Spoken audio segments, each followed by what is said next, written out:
Pessoal, aqui está começando mais uma aula da gente, uma aula remota, um encontro síncrono, certo? E eu vou dar continuidade ao assunto. Eu acho que esse assunto eu vou ter que fazer revisões depois, certo? Quarta-feira que vem, mas a gente está entrando num novo módulo. E esse módulo está dividido em duas partes, sendo que a primeira parte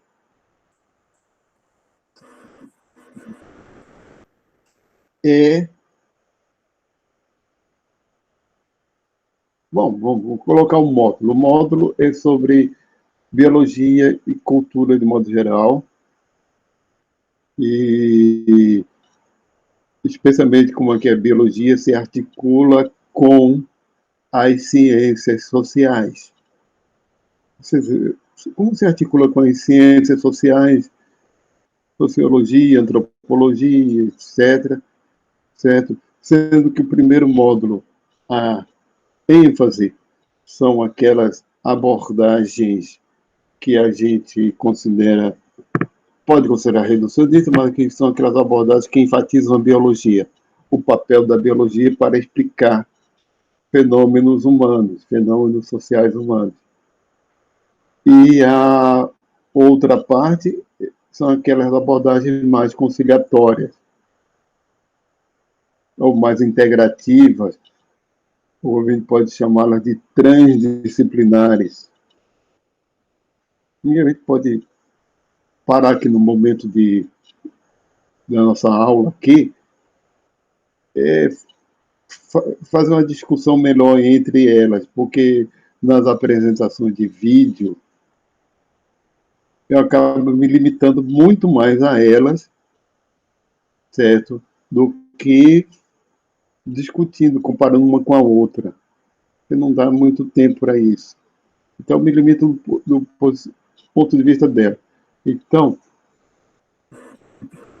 apresentação,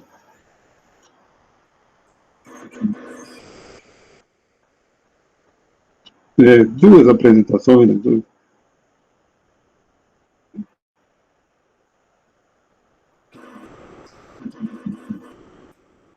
Vou aqui colocar para vocês.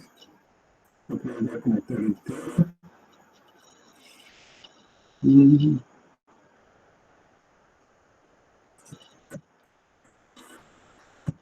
Compartilhar.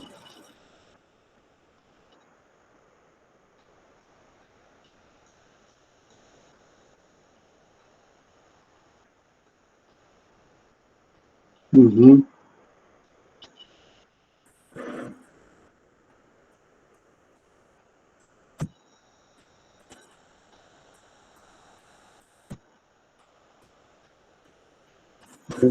O que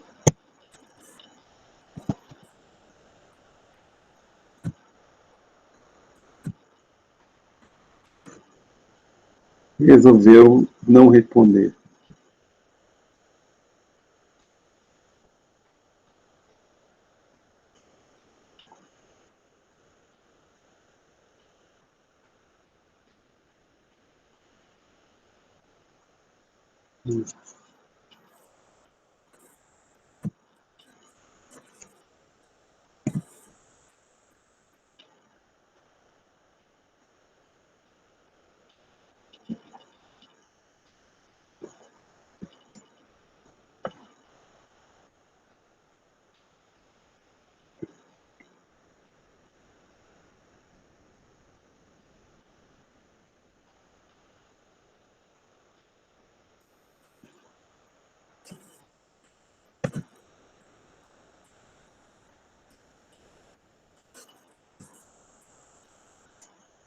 Vou botar isso aqui. Vamos lá. Olha,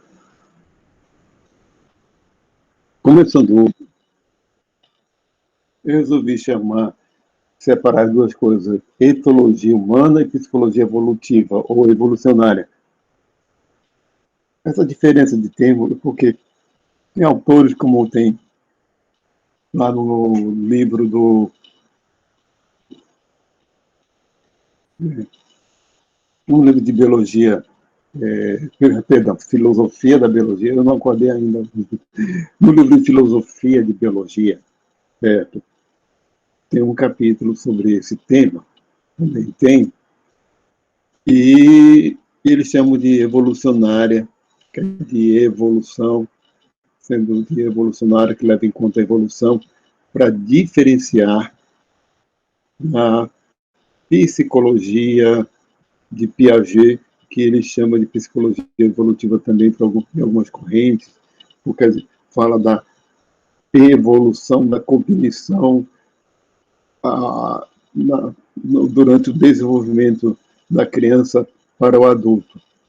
Mas isso é lógico que é uma abordagem totalmente diferente, uma coisa totalmente diferente, não tem nada a ver com esse tema.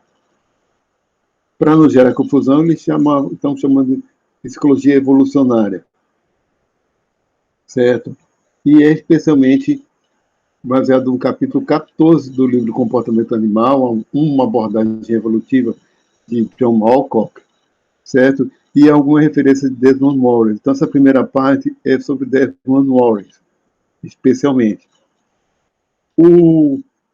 A psicologia evolutiva e essas abordagens têm o objetivo de explicar o comportamento humano com base na teoria da evolução. Comportamento humano como um produto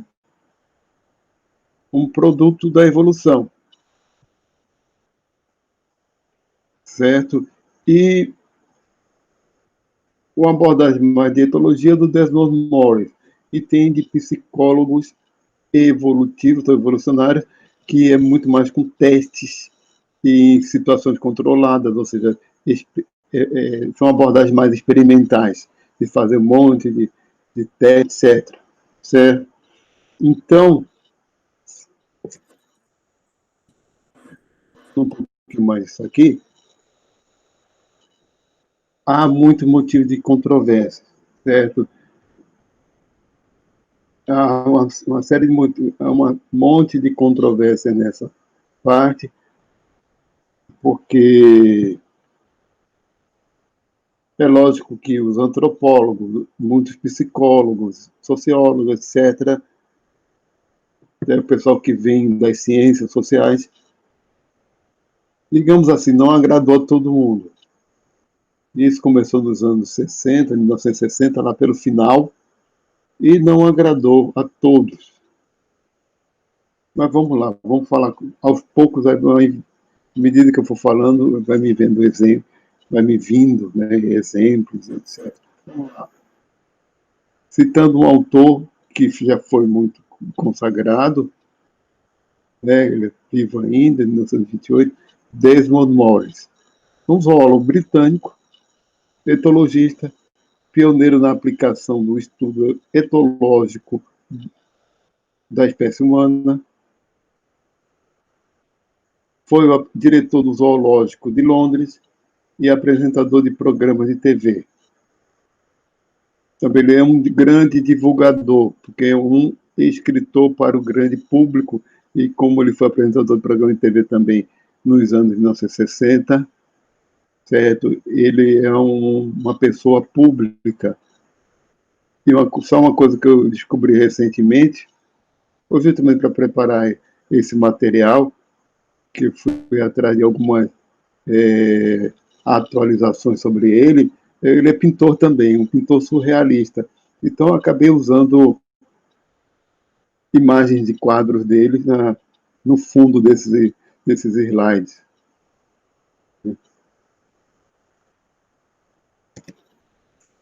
Vamos lá. Em termos de obras, ele tem inúmeras obras, agora em português que é meio deficiente. A situação é meio deficiente em português, certo?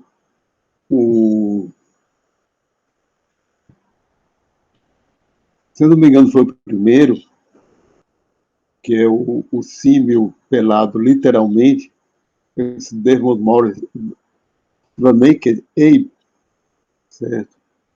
O símil pelado é de 1960 e tanto, por aí 67, e a versão brasileira é o macaco nu, Eu sempre falo, olha, macaco, para começar, é símio. Símio é um grande primata, né? Aquele primata sem cauda, etc., que chimpanzé, orangotango, gorila e bonobo, certo? E ele diz assim, olha, se um zoólogo, esse tipo de comparação ou de argumentação parte de vários autores. Se um zoólogo viesse de outro planeta e começasse a estudar os grandes símios, as espécies de animais aqui na Terra, né, e começasse a ver os grandes símios, teriam ao comparar as espécies que existem, e é lógico que incluiria o ser humano como um dos grandes símios, ele coloquialmente apelidaria a espécie humana aquele é o símio que não tem pelos. Os outros são todos muito peludos, então o símio pelado. Ele faz também trocadilho com esse duplo sentido. Usa o duplo sentido da palavra pelado em inglês, que é naked, que tanto significa, como em português, não ter pelo, como não ter roupa, estar sem roupa.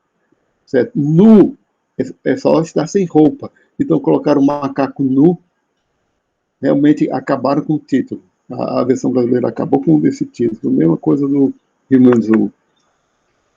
Então, ele faz uma análise comportamental humana com base do ponto de vista de um etologista.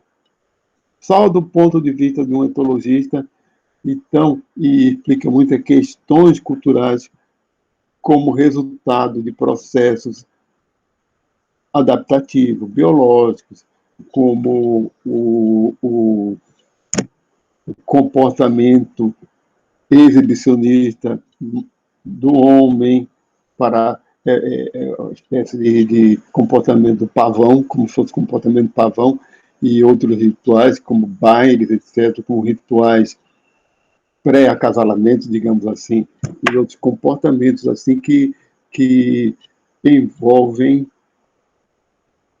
que envolvem a preparação para a procriação, né, digamos assim, e fazer essas comparações que, que,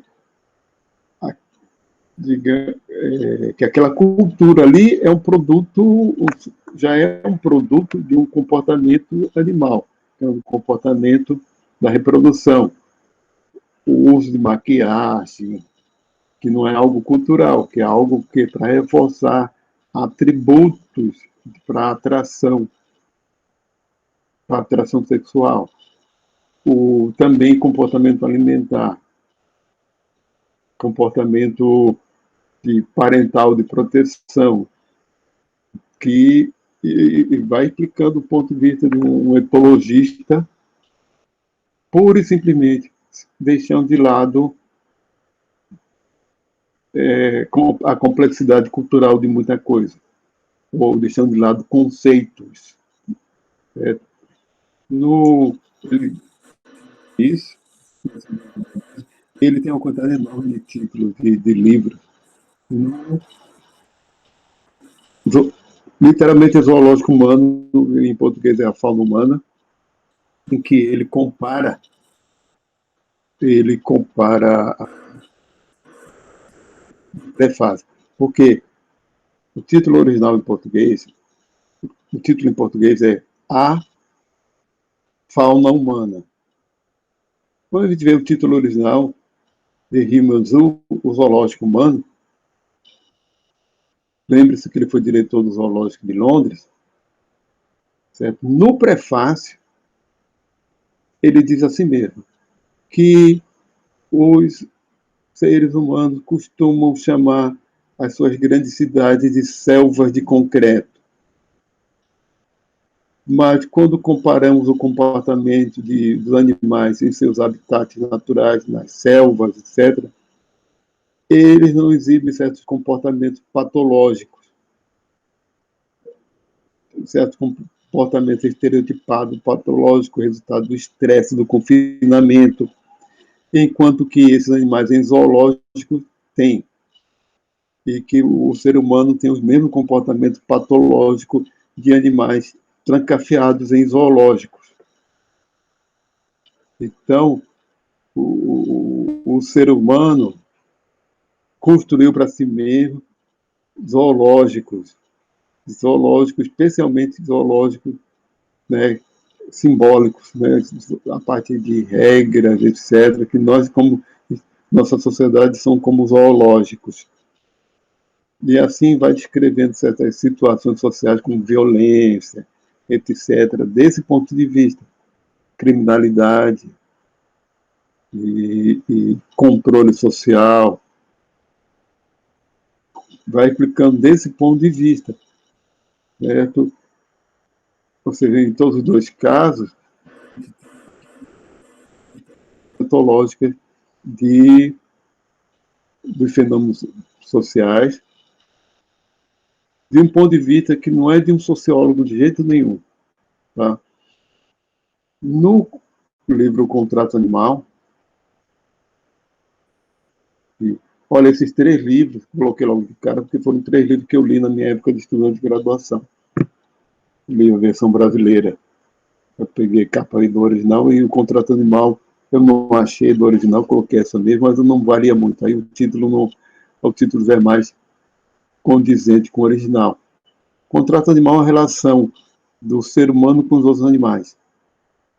E que ele fala de um monte por exemplo, tabu alimentares como consequência da relação daqueles povos com com os animais de sua criação ou de outra possibilidade. Por exemplo, povos que o boi e a vaca têm mais valores vivos, por questões práticas, acabam sacralizando esses animais, como os indianos. Na Índia, o boi era muito mais útil como o boi era muito mais útil como um animal de força, para tração, do que como alimento. E a vaca também, para fornecer leite.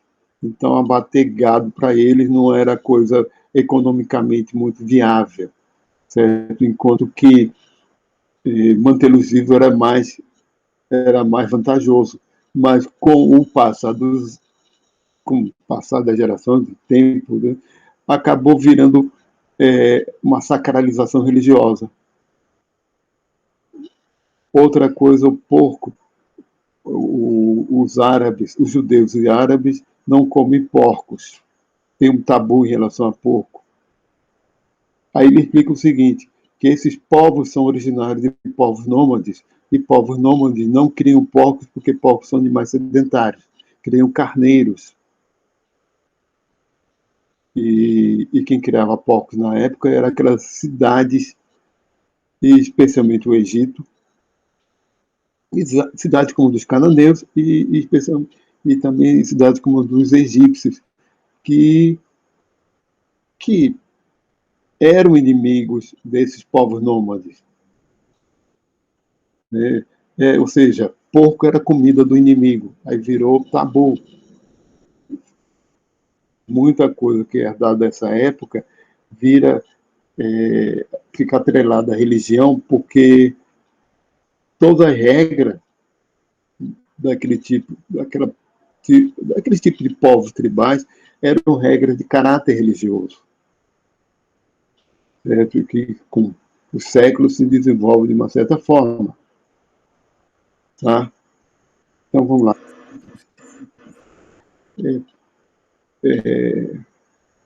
vendo, né, observando pessoas, uma guia para a linguagem corporal, observando também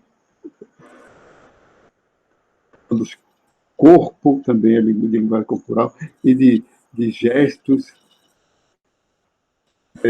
os, os gestos.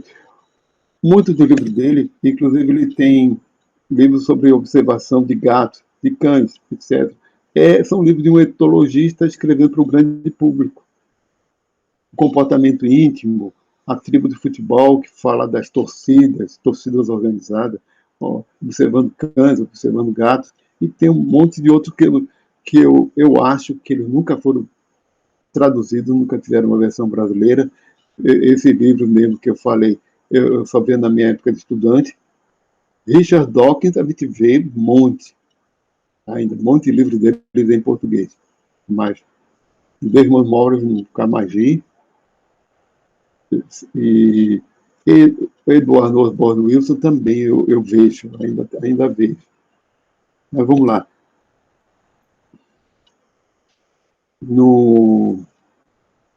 Lá no YouTube eu dividi isso em duas partes, tá? Porque essa segunda parte está muito longa. Vai dividir, ficou curta a primeira, lá, mas para compensar que essa está muito longa, eu dividi pelo assunto e não pelo tempo. Então, agora vamos entrar mais no capítulo 14 do livro do John Alcott, que é Psicologia Evolutiva, Culturas Humanas e Cérebro como Produtos da Evolução. Certo? Olha, que é a abordagem adaptacionista ao comportamento humano.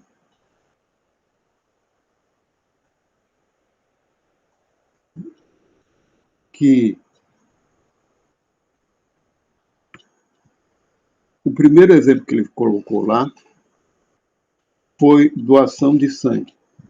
Porque uma das coisas que se fala é que o comportamento altruísta não digamos assim, não pode ser aplicado em termos adaptacionistas. O comportamento altruísta humano, como comportamento desinteressado, não leva a vantagem reprodutiva.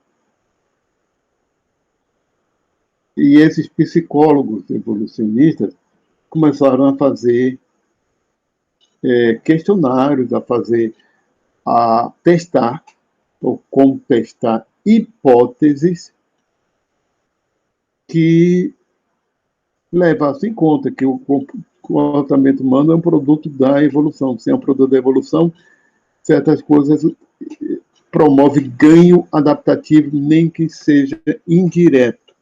Aí o primeiro exemplo é a doação de sangue.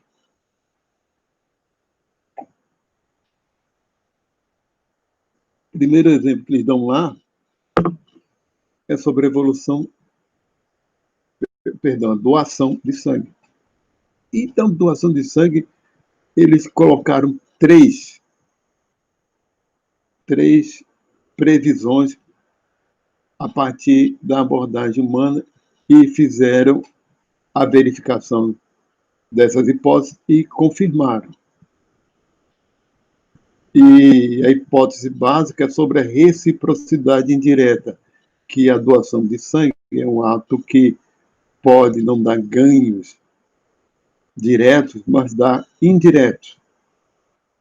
Certo? Então, quando é que existe a doação de sangue? Certo? Em uma série de circunstâncias. Quando,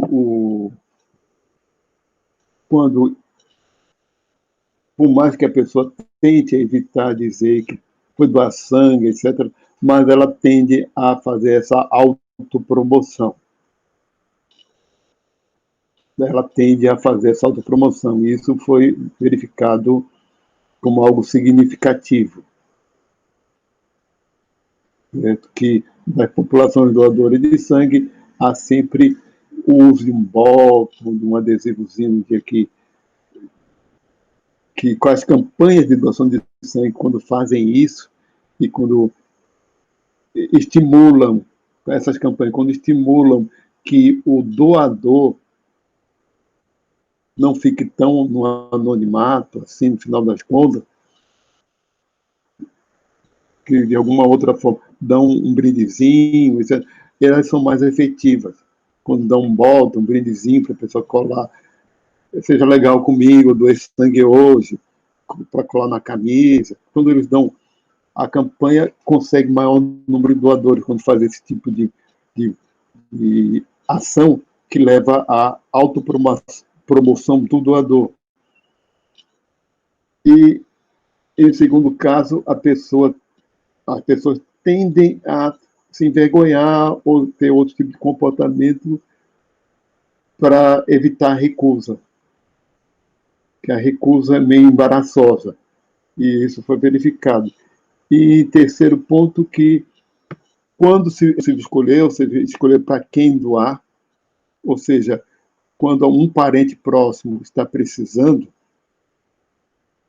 a probabilidade de ele receber uma doação de um parente é muito mais efetiva, do que quando do que quando não é possível escolher, certo? Pessoal, acabei de receber a notícia, minha irmã está querendo falar comigo urgentemente. Eu vou dar uma interrupçãozinha para falar com ela, viu? Minha mulher de falar, agora vi que tinha uma ligação dela, mas tá. Peraí. Eu da psicologia evolutiva é para contestar as argumentações contrárias. Contestações do tipo, não, o ser humano não age de forma adaptativa, nem tudo que a gente faz é objetivando coisas que a seleção natural age, a respeito de coisas que a seleção natural age. Olha, esse tipo de argumentação a gente vai colocar no outro slide, em outra apresentação, mas só resumindo, de fato, esse tipo de argumentação é muito pobre. Certas argumentações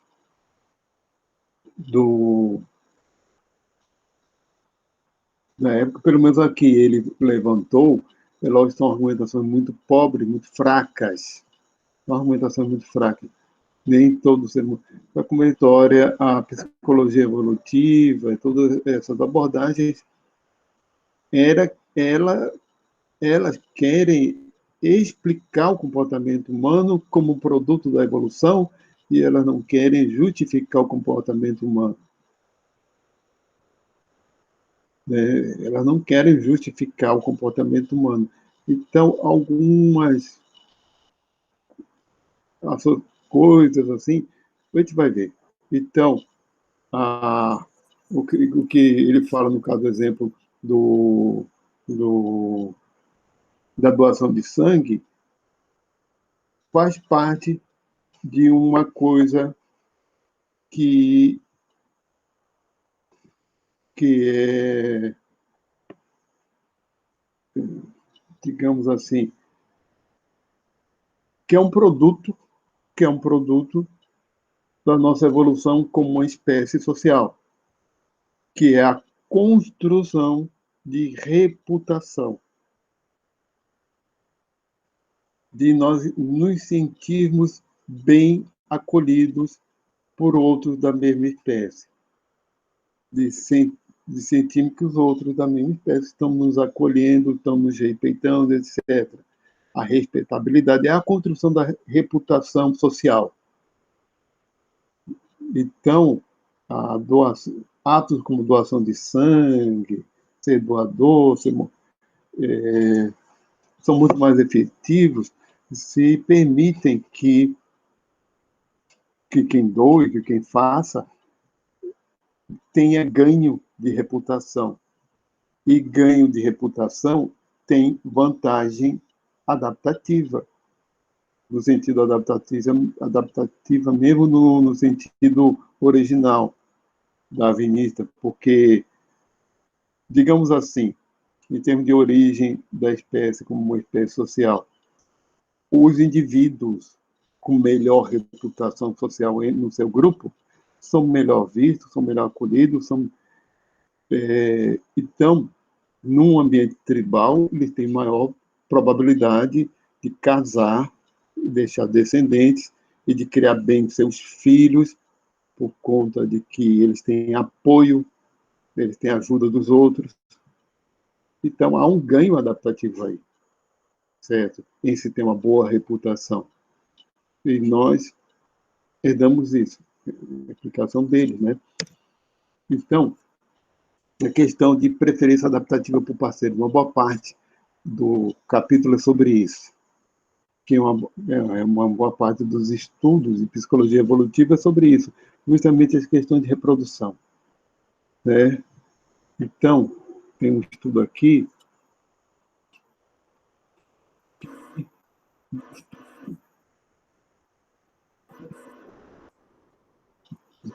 estradiol salivar em mulheres em relação ao formato do corpo. Aqui, que é que eu baixei em PDF o artigo original e fiz um recorte da figura do artigo, enquanto que no livro, como eu tive dificuldade de colocar aquilo ali, para escanear, etc., peguei do original mesmo. No livro está em português, tem uma outra arte, né? O gráfico original é esse, em que aqui tem cintura fina, mamas, o peito avantajado. Aqui, cintura fina mais mamas pequenas. E aqui, cintura larga, mamas grandes. E aqui, cintura larga e mamas pequenas. Ou seja, o tipo de corpo feminino que está correlacionado com o maior nível de estradiol é justamente o da cintura fina, peitos avantajados, né, mamas avantajadas. São mulheres que têm mais hormônios femininos. E isso também tem uma outra implicação. Então, também verificaram qual é a preferência masculina, qual é o tipo de físico feminino que dá maior atração. É justamente essa, que está correlacionada com o nível de hormônios.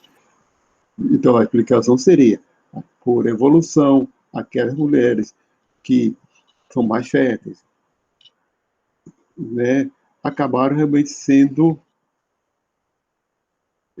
gerando maior número de parceiros, etc. Aí uma coevolução da preferência masculina em relação à fertilidade, e a coisa até muito mais sutil, né, do que isso. Então, existe uma coevolução aí. Aqui é uma comparação com os chimpanzés. Vou ver que figura aqui, outra coisa. Mas, antes de passar então para outra, antes de passar para os outros slides, se fez vários estudos a respeito da atração masculina por mulheres e padrões de beleza, digamos assim, no sentido cultural, não tem nada a ver com isso, certo? Que muitas vezes padrões de beleza no sentido cultural, como é padrão de beleza para publicidade ou para moda, não corresponde à atração masculina pelo sexo oposto. Não há exatamente uma correlação entre essas coisas, entre qual é a preferência. Mas, por exemplo, fizeram estudos em que se colocava mesmo o rosto, apenas o rosto da mesma mulher, em dias que ela estava fértil e nos dias normais. Nos dias de que ela estava ovulando, estava fértil, e nos dias, né, que ela estava ovulando, nos dias normais. E fez isso com duplo cego e se viu que as pessoas, que período que ela está ovulando, os homens marcaram como sendo o rosto mais atraente. Que a diferença é extremamente sutil. Pode ser em tom de pele, ou como é que está o estado do cabelo, mas os homens consideraram mais atraente uma mulher olhando o rosto na foto, quando ela está no período fértil dela. Outro estudo, isso foi mais... Outros estudos, né, mais, digamos assim, meio diferentes, assim, meio... Às vezes pode achar, como é que tiveram ideia de fazer esse tipo de coisa, mas um é camisa suada de mulheres, camisa usada por mulheres, e colocar dentro de pacote, dentro de coisa fechada, e dá para homens cheirarem. Para homens cheirar aquelas camisas. E há uma diferença significativa se a mulher está ovulando, está no período fértil ou não está. Né? Quando, em relação à resposta dos homens, os homens cheirando e pedidos para que eles escrevessem o que sentia daquele aroma ali, e a resposta dele foi muito melhor quando ela há um período de evolução. Um outro estudo, parece que foi na Polônia, em que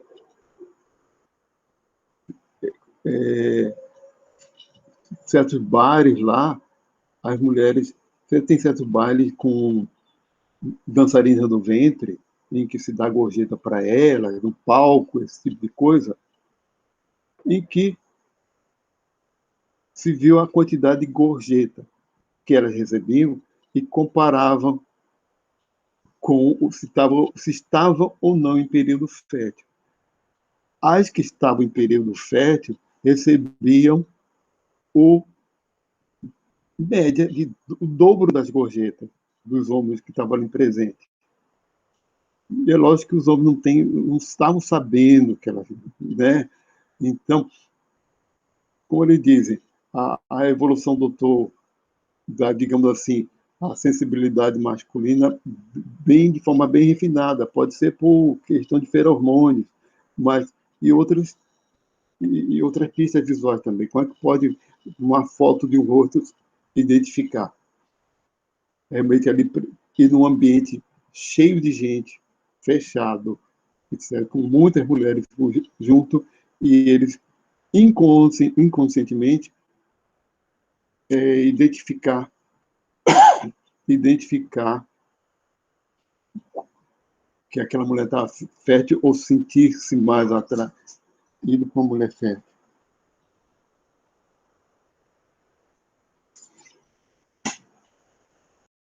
Esse aqui, olha, isso aqui, de qualquer forma, eu não parei a gravação, depois eu faço a edição de vídeo. Certo?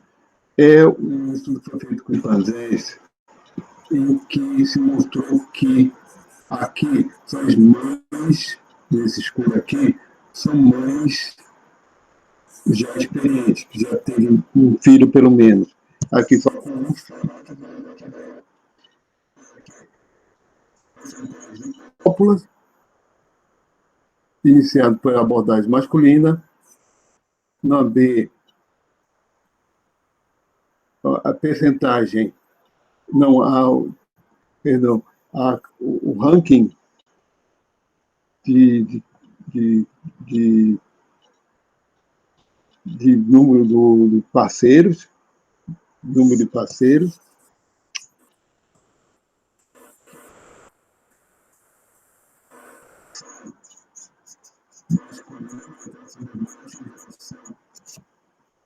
a, a, a,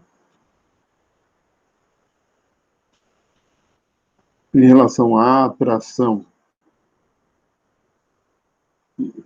a reporta a atração dos hormônios, e aqui brigas, nesse último dia, são brigas entre machos em função daquela fêmea. E as fêmeas que já têm experiência como mães, têm uma atratividade entre eles muito maior. A explicação é a seguinte: a probabilidade delas serem bem-sucedidas como futuras mães é muito maior quando elas já têm experiência como mães. Então, a evolução fez com que os machos, né, tivessem preferência por esse tipo de fêmea, que a maior atração.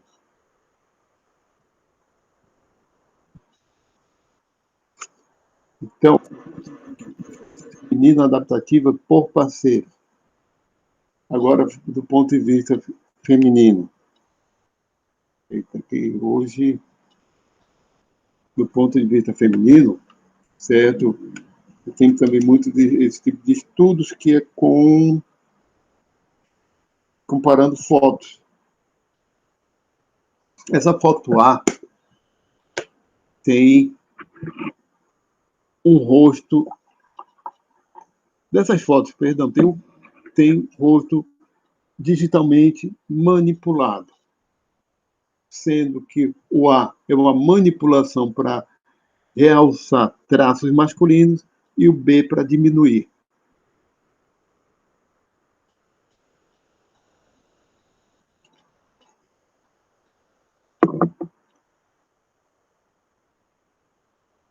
Certo? E o B diminui os traços masculinos. Pelo formato geral do rosto, o queixo maior e mais quadrado, no A, certo? E você fez estudo para indicar qual é o rosto mais atraente, em que talvez gere mais desejo. As mulheres preferiram ou associaram digamos assim, ao desejo em relação a rosto do tipo A. Outra coisa foi quanto à voz.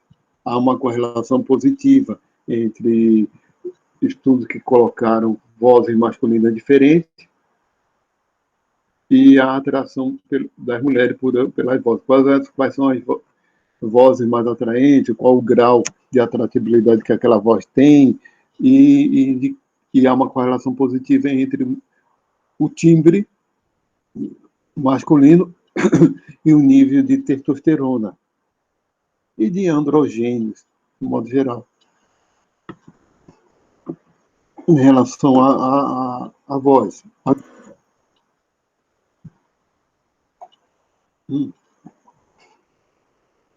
Porque esse capítulo é cheio de.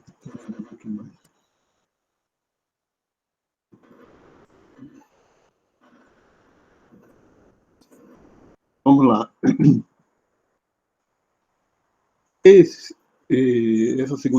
pesquisa que está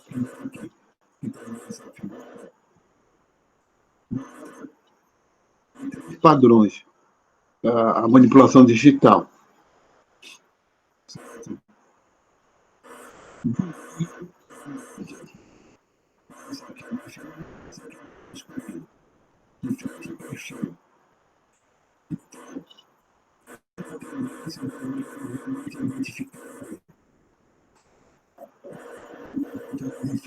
Ou mais feminino, mais, digamos assim, fofo, mais assim. Isso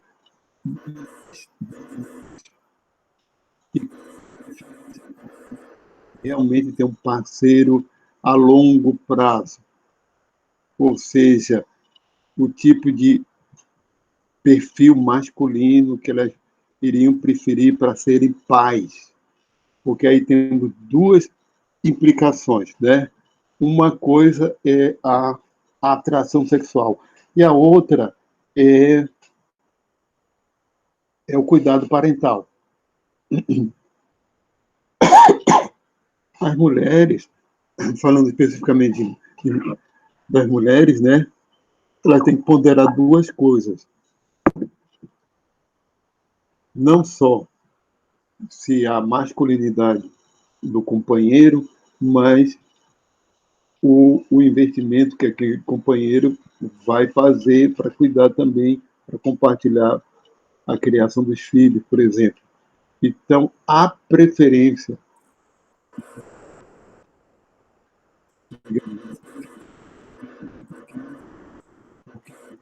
dá um equilíbrio entre ter masculinidade e ser uma pessoa que vai ser mais cuidadosa, porque há uma distinção aí entre que um rosto mais masculino indica um sujeito mais dominante, ou mais agressivo, etc. E o do meio tem masculinidade, mas tem maior probabilidade de ser um sujeito cuidadoso, responsável, etc. Então, o que ele diz, que no caso, que as mulheres acabam escolhendo, usando um equilíbrio entre esses critérios, que elas não se movem, não são como os homens, que se movem até, só pelo critério da sexualidade. Certo?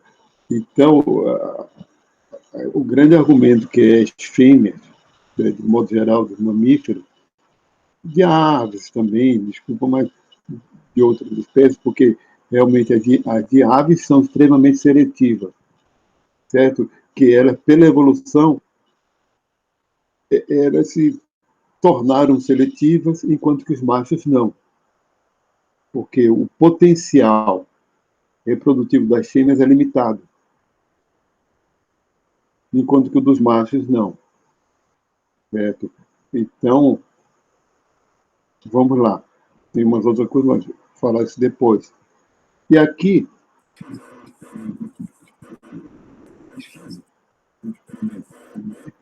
se dava dólares românticos limitados. Olha, digamos assim, você tem 20 dólares para gastar com atributos de alguém que você quer como parceiro, parceira. Quanto você investe desse valor total em percentual para isso, para aquilo outro, etc. Aqui,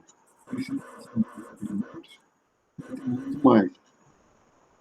Quando esses dólares românticos são limitados, o que acontece?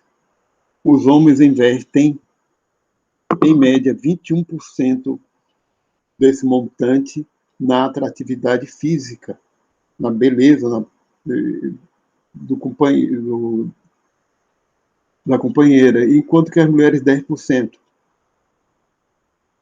E quanto que eles investem para que tenha um companheiro que ganhe mais? As mulheres. Agora, eu acho que numa apresentação lá do vídeo, eu não coloquei isso, em que isso em condições limitadas. O que acontece quando vai aumentando o valor? Uma primeira rodada, ele coloca está limitado, na segunda rodada tem mais 20 dólares. Tem o mesmo número, o mesmo montante de dinheiro.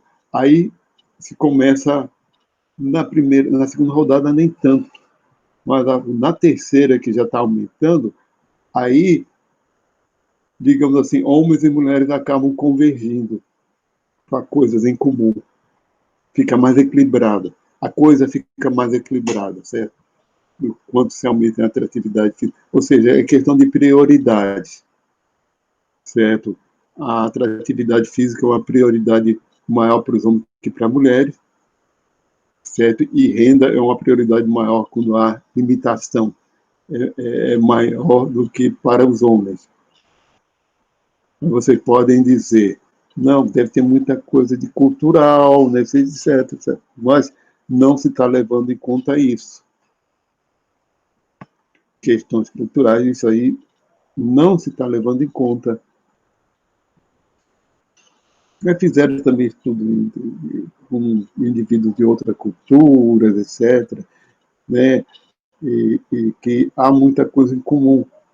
Há uma explicação, a explicação biológica para isso, como falei para vocês, é o cuidado parental, que a evolução fez com que as fêmeas da nossa espécie investissem muito mais em escolher alguém que vá realmente dar um retorno de cuidado parental, né?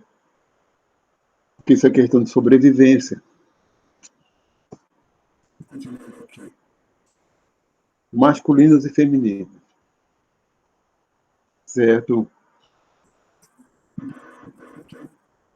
Os rostos mais simétricos são mais atraentes de modo geral.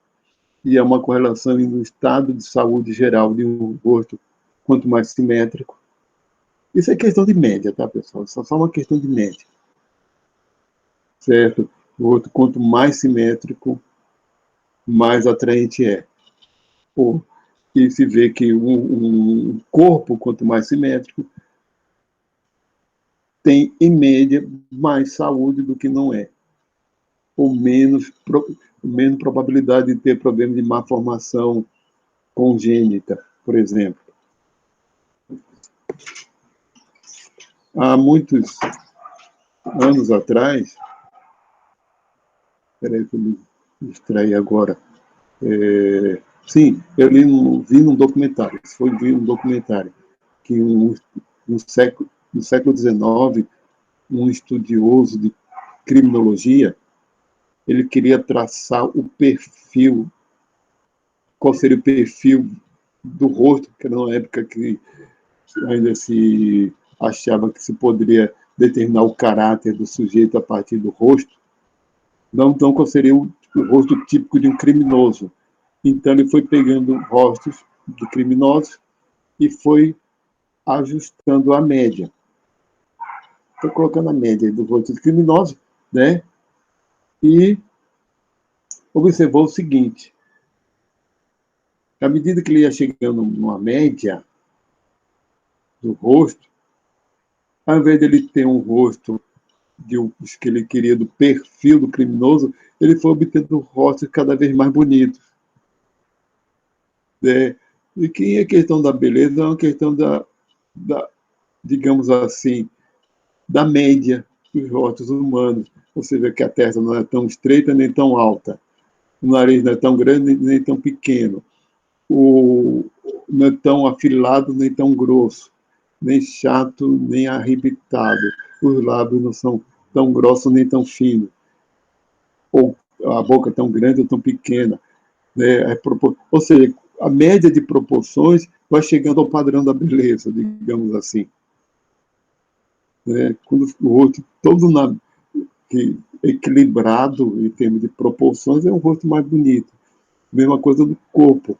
Esse, né, ele, na realidade, não foi obtendo um rosto de um criminoso, e sim um rosto cada vez mais bonito.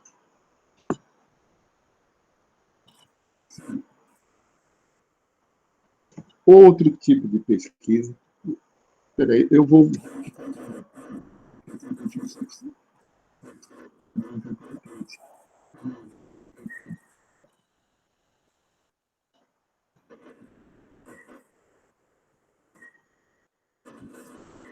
Hoje, vou ver o que é para não também prolongar tanto aqui. Mas, olha, vou explicar esse gráfico para você. Aqui,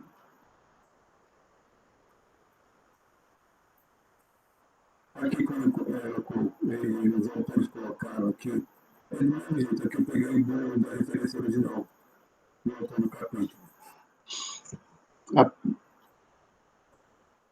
a preferência por feminilidade nos rostos masculinos como função da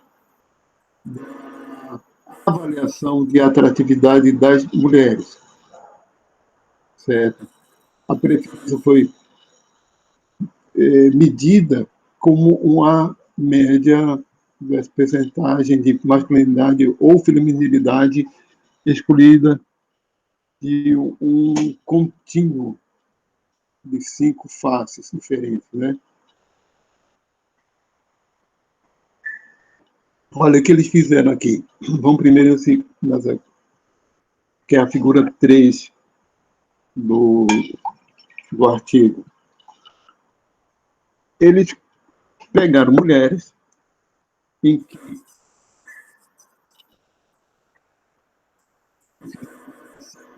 da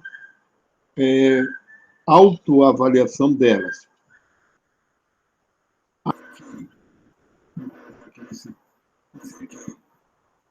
Alta atratividade. Isso aqui são aquelas mulheres, aquele grupo de mulheres que se acham muito atraentes.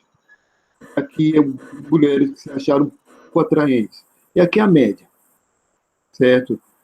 Aqui, em branco, é que tipo... Olha, pediram assim para elas avaliarem rostos de homens e, e aqui em branco para duas circunstâncias diferentes.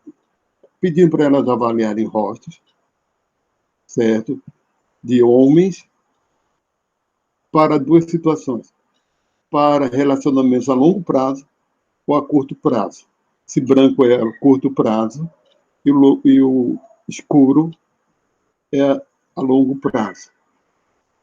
Ou seja, para ter um namoro rápido, um caso, coisa do tipo assim. Ah, esse tipo de homem você quer, gostaria que fosse para longo, você acha que seria bom para longo prazo ou para uma coisa passageira? E aqui, a masculinidade. E tem um pessoal que quanto mais baixo, menor a masculinidade do rosto. Para cá. Assim, masculinidade. Certo? E tem mulheres com baixa autoestima, pouco atraentes, que está ganhando aqui, menos masculinos, digamos assim, outros que seriam menos atraentes para a mulher de modo geral, para relacionamentos mais a longo prazo. E a curto prazo, um rosto mais masculino, certo? Na média, aqui a curto prazo, um rosto que é mais masculino, e a longo prazo, aqui ficou naquela média, que é para curto prazo, para que não é para não ser pai, coisa assim, né? Se escolhe um rosto que é mais masculinizado, mais dominante, e certo? Estima, se considera muito atraente, certo? Que aqueles mais atraentes também, como homens, do lado oposto delas. Ou seja, que a avaliação delas como mulher acaba influindo na escolha delas também em relação ao parceiro. Aquelas mulheres que se acham muito atraentes, certo? Tendem a escolher homens que também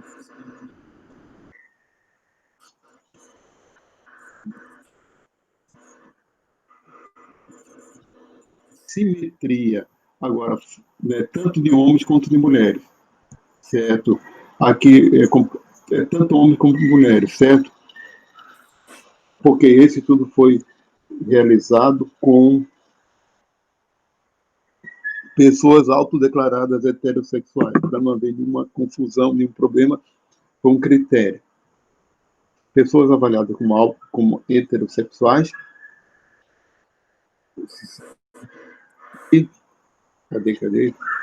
Mesmo jeito, de ambos os sexos, com baixa autoestima, digamos assim, que se considera pouco atraente, aqui low, média e alta, certo? Vamos aqui para faces, ou seja, dos homens em relação às faces e a.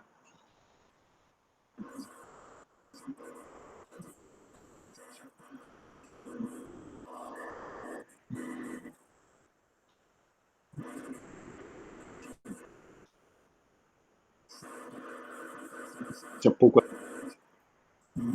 tá na média,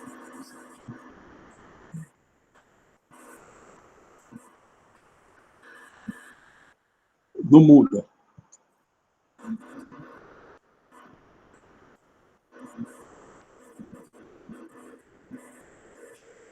Atraente, exigentes. Então, mulheres muito atraentes são muito mais exigentes ao equilíbrio facial. Que quanto mais simétrico, é mais bonito mesmo. A maior beleza. Vamos sexual. Essa diferenças de mulheres que geram o livro dele.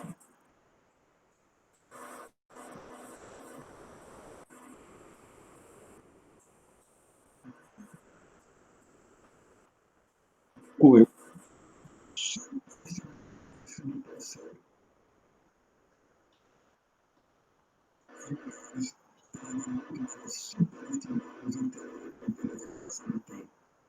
Do que os homens.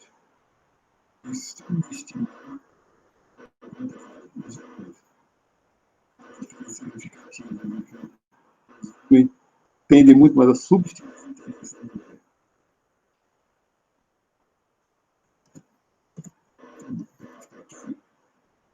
Que é esse estudo, eu não vou me alongar muito nele não também, porque eu achei que tem coisa que eu não entendi direito, certo? Que eu não tive tempo de me aprofundar.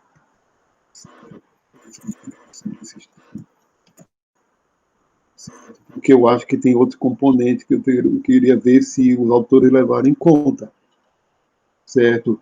Eles fizeram aqui, compararam casais em relação ao tempo de matrimônio e o número de casos extraconjugais dos homens. E mostraram que quanto maior o número de dependentes, menor o número de casos extraconjugais. E quanto mais jovem o homem, maior o número de casos extraconjugais. E tem uma coisa que eles estão querendo dizer, que é em função do número de dependentes, que o homem tem que se dedicar mais à família, quanto maior o número de dependentes ele tiver. Tem um problema aí, é a idade e o casamento. Então, a gente pode dizer, não, o homem com o tempo de casamento ele não tende a mais a ter maior número de casos, a procurar por fora, porque, mas tem um outro, digamos assim, tem uma outra variável, que é a idade do homem. O homem tem uma libido e um nível de hormônio masculino muito maior quando mais jovem. Pode ser questão, que aqui está falando de anos de casamento aqui, ó, 30 anos de casamento. Até nível chegou aqui, ou mais. Tinha aqui esse ponto, essa extremidade aqui, ó, 30 anos de casamento ou mais. Qual a idade do homem? Se ele casou muito novo e está com 50 anos, ele não é velho, mas em termos de idade média pode ser bem maior do que isso. Quanto mais anos de casamento, ou seja, há uma correlação em tempo de casamento, número de dependentes e idade do homem. Então, existem variáveis que eles têm que isolar aí, que eu não sei se eles isolaram, então não tem como contestar os dados deles se eu não for atrás de outros também. Então, vou passar isso aqui, esse gráfico aqui, ó, número independente, idade da relação mulher e a proporção de homens tendo um caso por ano. Relação número dependente cai. Quanto maior o número dependente, e a idade da mulher também cai. O que eu falei para vocês, isso aqui pode ser por causa da idade do homem. Tem que comparar isso, né? Que o número de casos cai de acordo com a idade da mulher. Isso aí tem que fazer essa comparação. E aqui com o número de dependentes. 4 ou mais, nenhum caso extraconjugal. Mas vamos lá. Sexo coercitivo é questão da dominação masculina. Não existe consenso também por dominação ou conflito quando ocorre a extremos. Esse é o caso do extremo, certo? Em que há várias hipóteses, nunca é. Eu vou resumir isso aqui, que não tem nenhuma que explique, não existe explicação biológica para atos de violência sexual, não existe, nem biológica e nem, de fato, social. Você pode dizer, e a agressividade masculina, etc. Olha, a agressividade masculina é um fenômeno biológico, até certo ponto, o nível de testosterona gera agressividade. Sim, o que o, que o autor comenta é que o padrão de comportamento sexual masculino é um produto da evolução, certo? É um produto da evolução, então ele tem um padrão sexual que não é necessariamente o produto da evolução, o padrão é a psique sexual masculina, e não o desejo dele ter o maior número de filhos possível, então ele vai realmente querer ter relações com o maior número possível de mulheres, tem que, realmente todas as coisas que envolvem a sobrevivência e a perpetuação da espécie acabam levando a ações que são ações de.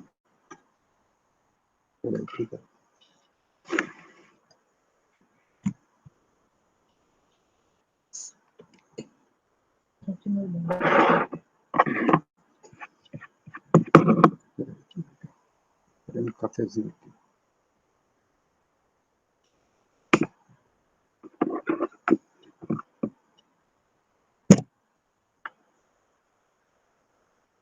Olha, então, por exemplo, a psique sexual masculina, que é a excitação rápida, desejo por variedade, sexo impessoal, certo? Pode gerar comportamentos mal adaptados, que levam à agressividade sexual, certo? E isso não tem a ver com o comportamento direto de querer maior número de filhos, não. O que a seleção natural doutor a gente é de que, por exemplo, aquelas coisas que levam à sobrevivência e à perpetuação são coisas agradáveis. E o que pode levar a, a gente a não sobreviver são coisas agradáveis. Então, é muito desagradável passar fome, por exemplo. É muito desagradável. E a alimentação calórica é muito mais agradável do que a não calórica, né? Então, por questão de evolução, e hoje em dia, quando se tem abundância de alimentos, isso é um exemplo, a questão dos alimentos. Quando existe abundância de alimentos, a gente não quer saber de passar fome, não quer saber porque tem muita comida, porque aquela comida está em excesso para a gente acaba consumindo mesmo.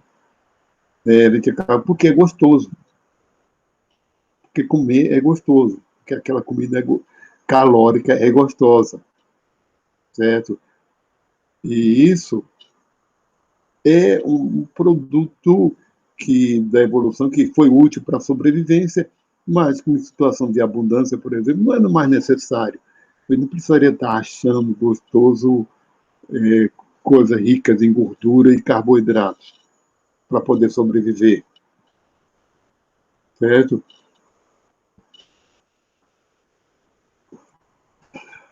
Vamos lá.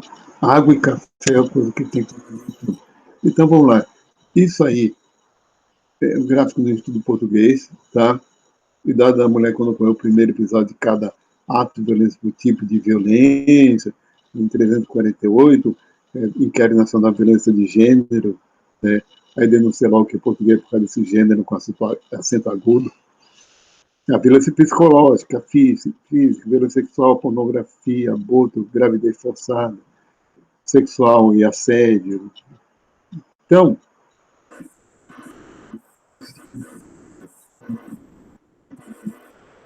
fruidão da referência dele é para é, é, é indicar que a maior probabilidade da mulher sofrer, probabilidade, de sofrer violência, é no período em que ela é,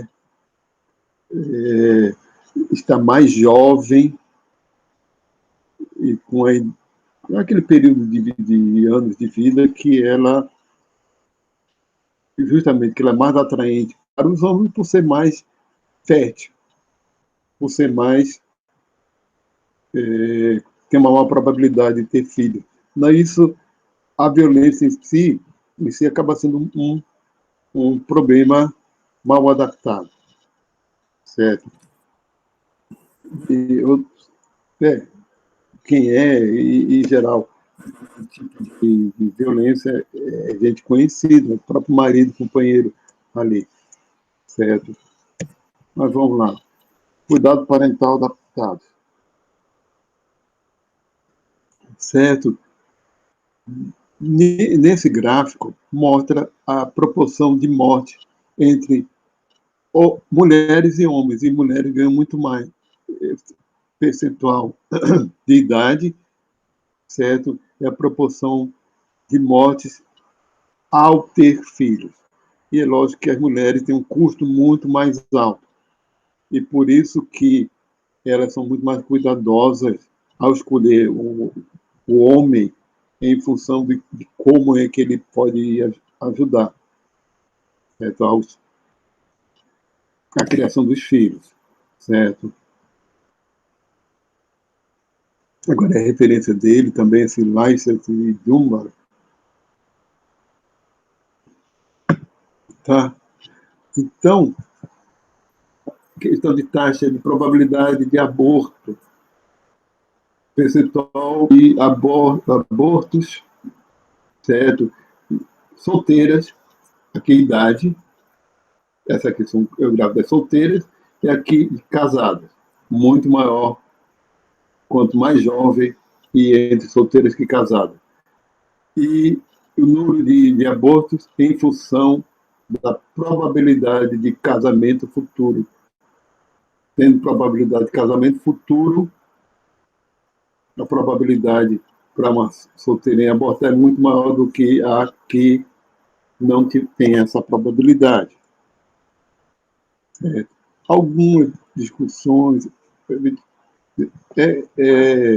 isso eles colocam lá como produto da adaptação, do cuidado parental adaptativo, que, ou seja, o aborto, nesse caso é um exemplo extremo, da mulher rejeitando o futuro filho. É. Por que isso aqui? Por que a probabilidade, se ela tiver um futuro casamento, ela é de abortar? É considerando que o pai daquela criança não é o com quem ela vai se casar, certo? Favoritismo parental, chance de receber dinheiro para a faculdade. Em azul é o filho biológico do parceiro atual. Ele não está falando do próprio filho, não. Filho biológico do parceiro atual, em vermelho, enteados do parceiro atual, e em branco, enteados, no americano, do parceiro anterior. Então, os pais, o pai, muito mais provavelmente, pais, né, vão dar dinheiro que para a faculdade, se for o biológico, o filho biológico do parceiro atual, ou seja, o enteado direto. Agora, se for do parceiro atual, for um enteado ainda, a probabilidade dele cuidar vai ser menos. E se for um enteado de um ex-parceiro, menor ainda. O argumento deles vai dizer que o cuidado parental está muito mais relacionado ao biológico do que a preferência vai ser sempre pelo lado biológico. Maus tratos infantis e parentesco entre pais e filhos. Vítima como criança nos Estados Unidos também. Em branco, 2 pais biológicos. Em vermelho, um pai biológico e o outro padrasto ou madrasta. A comparação aí é muito diferente mesmo, né? É muito mais provável ser vítima de maus tratos infantis quando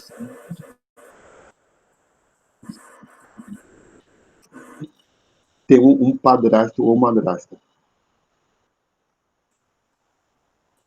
certo? Bom, ele fala de aplicações da psicologia evolucionista, questão da criminologia, certo? Que se poderia ter política pública para evitar, se você conhece o comportamento humano como produto da evolução, se pode evitar que esse comportamento ocorra. Um exemplo que ele dá aqui, não diz, que eu não falei, né, é a probabilidade da violência masculina entre jovens. Que aqueles jovens de comunidade em que tem uma expectativa de vida, que ele mostra que o jovem cresce com aquela expectativa, que ele vai viver muito, que vai ter um emprego estável, família, e que a probabilidade dele de viver é alta, certo? É muito menos provável que ele se meta, quando adolescente ou jovem, em atos de violência. Ou ele pratique violência, ou entre para o crime, por exemplo. Enquanto que aquele membro de comunidade que vai crescendo, observando que a probabilidade dos companheiros é baixa de sobreviver, que ele tem que arriscar mesmo a vida para se dar bem, que quem está se dando bem porque está arriscando a vida, e que ele não tem nada a perder, certo? Ele só tem a ganhar a partir da violência. Então a probabilidade dele se meter em coisa violenta é muito maior. Se ele vê que tem muito jovem morrendo, ele está lá adolescente e vê muitos jovens na casa dos 20 anos morrendo, e vê que ele não tem futuro, ele acaba se voltando para o presente mesmo, querendo se dar bem em termos de presente e sem pensar no futuro, certo? E aí falar também de outras possibilidades de, de aplicação a partir do serviço social para os maus tratos infantis, para evitar sexo coercitivo, né, o estupro, para o controle populacional, porque muito do nosso comportamento é um fenômeno mal adaptado, de que nós evoluímos numa situação natural, de escassez de recursos, agora vem ter abundância, certo? Com o controle do consumo de recursos. Quer dizer, tu não pode consumir do jeito que é, como se não houvesse amanhã, né? Comer tudo que tem pela frente, porque pode ser que passe fome depois. Se há controle social da produção de alimentos, né, a gente não deveria consumir do mesmo jeito. Que ele fala violência e expectativa de vida masculina, isso eu já falei. Isso tem muito a ver com a criminologia.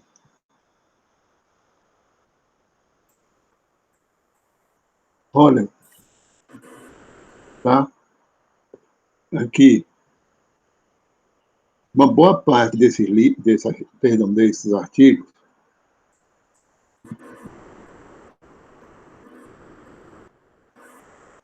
nível online,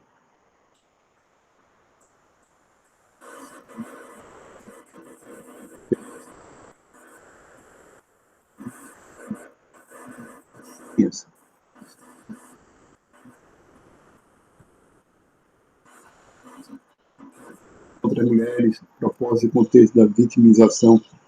Aí o texto.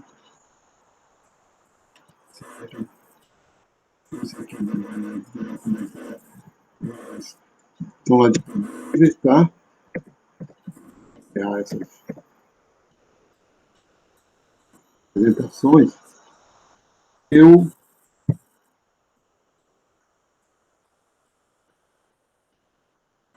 tudo para o lado. Peraí, que é só na apresentação aqui.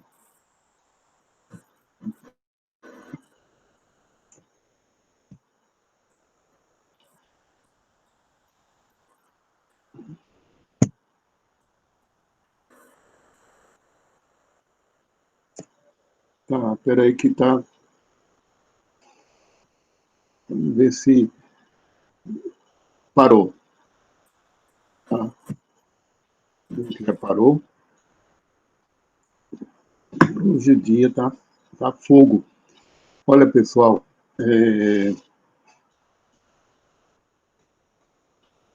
esse tipo de estudo, certo, tem umas implicações grandes. Uma coisa aqui.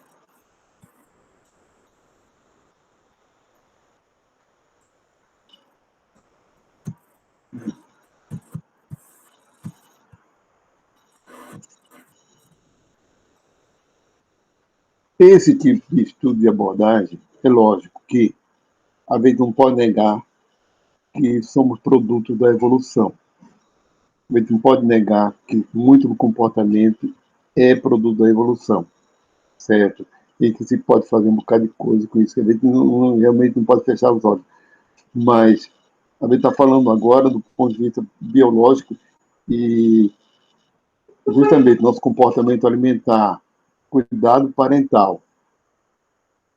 Eu não falei, mas para completar agora, então deixa para a próxima aula, lá fala sobre isso, que é da sociobiologia, certo? É que tudo que envolve a sobrevivência, inclusive o cuidar dos filhos, certo? É prazeroso, é satisfatório para a gente. E isso é uma questão evolutiva, né? Nossos antepassados, aqueles que não cuidaram dos filhos, não deixaram filhos, digamos assim, para a posteridade. Então, o cheiro do neném pode ser, não precisa nem ser o do nosso, já nos derrete, já inspira, libera ocitocina. As mulheres, depois que dão à luz, etc., quase a maioria está com nível hormonal realmente preparado para enfrentar aquela situação. A gente não dorme direito, etc., mas faz muita coisa que em condições normais levarem ao estresse, mas não se sente estressada.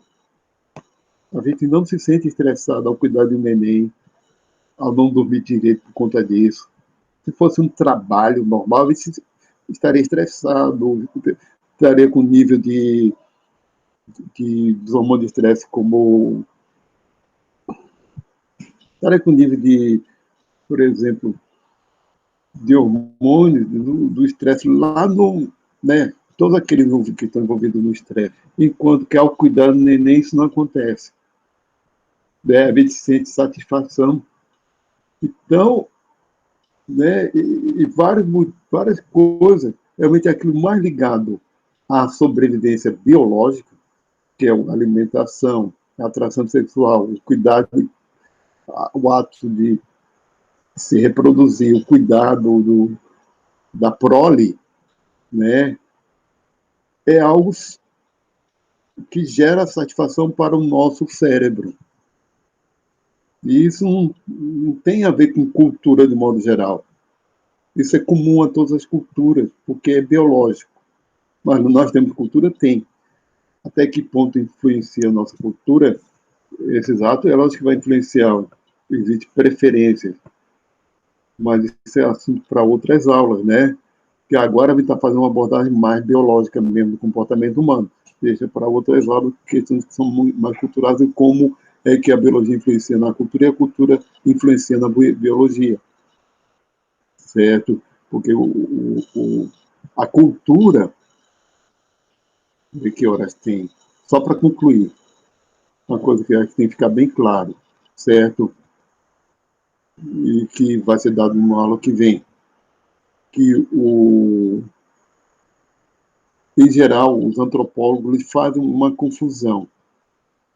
Eles argumentam que a cultura humana, então tudo humano é consequência da cultura humana, e a cultura humana é arbitrária, não é natural. Mas se faz uma confusão aí. É um aspecto da cultura humana que é realmente arbitrário. Que aspecto é esse? É o símbolo, certo? O símbolo é arbitrário. não significa que a cultura como um todo seja arbitrária, ou seja só uma questão de gosto da gente, de escolha da gente, e não tem nada a ver com a natureza. Tem muitos aspectos naturais na cultura humana. Do mesmo jeito que animais também têm cultura. E é uma cultura totalmente ligada ao biológico. A nossa, o símbolo está integrado na nossa natureza. E a cultura humana é tanto natural quanto simbólica. Nós desenvolvemos uma cultura simbólica, mas ela não é exclusivamente simbólica. Se fosse assim, quem faz esse tipo de argumento estaria correto. Certo? Estou encerrando por hoje, né? Eu vou parar a gravação primeiro. Perdão, parar a gravação. Cadê? Aparece. Então, até a próxima aula. Certo? Muito obrigado.